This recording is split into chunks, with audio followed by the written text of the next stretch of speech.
is the balanced way to use any of these strengths, where we're not bringing forth too much of it and we're not bringing forth too little.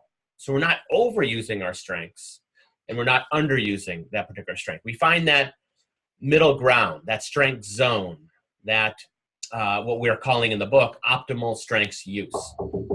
So we thought we would each read to you one example from the book of a possible way of using the strength optimally. Now, there's really infinite ways that we could use this in a balanced way, an optimal way. It's going to be different for each situation. So just see this as just one example to kind of highlight what optimal use could look like for you. So I'm going to start with the strength of kindness. Imagine this. Imagine you are in a situation with someone who is seriously suffering. The suffering is partly their fault. You know they need your help, and you decide to give them your time. You bring them a home-cooked meal, and you eat with them. You sit and listen to them, supporting their feelings and providing a warm and trusting presence. You see their true suffering, and you validate it. You let them know if you've been in a similar situation and that eventually it did become all right. You offer some advice, but most of all, you focus on listening and empathizing. They share their appreciation for you, and you acknowledge that gratitude and take it in. You reflect on ways you can offer support in terms of kind acts over the coming week, while also considering your family and work obligations, as well as your own self-care. You agree to give them support without overdoing it for yourself. Later, you celebrate with them when things get better.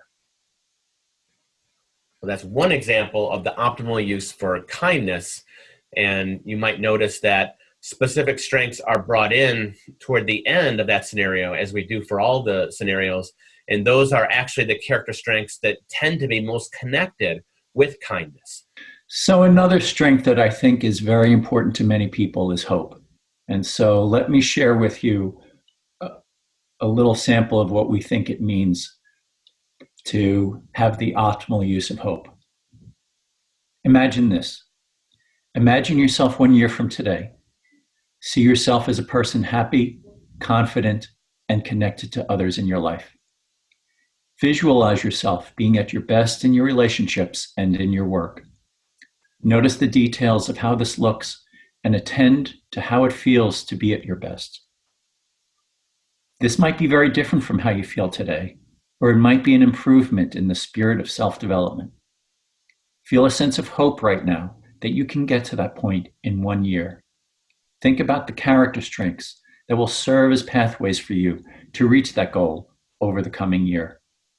Your hope strength can help lift up these other strengths to help you see that you can reach this goal of your best self.